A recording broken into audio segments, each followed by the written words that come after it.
Nasa presinto ang bagsak ng dalawang drug suspect matapos maaresto sa isnagawang buy-bust operation ng mga tauhan ng Manila Police District sa Malate, Manila. Tinutukan niya ni Police Corporal Abigail Rojas.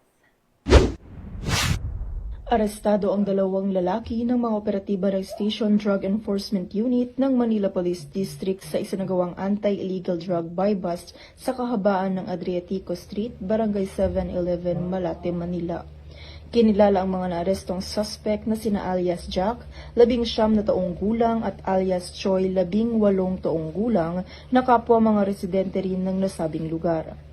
Nasamsam mula sa mga suspect ang 4 na pakete ng hinihinalang shabu na may malaking halaga. Narecover din ang buy-bust money na ginamit sa operasyon. Kasalukuyan namang nasa kustodya ng himpilan ng pulisya ang mga suspect habang inihahanda ang kaso para sa paglabag sa Sections 5 at 11, Article 2 ng RA 9165 o Comprehensive Dangerous Drugs Act of 2002 na isasampa sa Manila City Prosecutor's Office para sa inquest proceedings.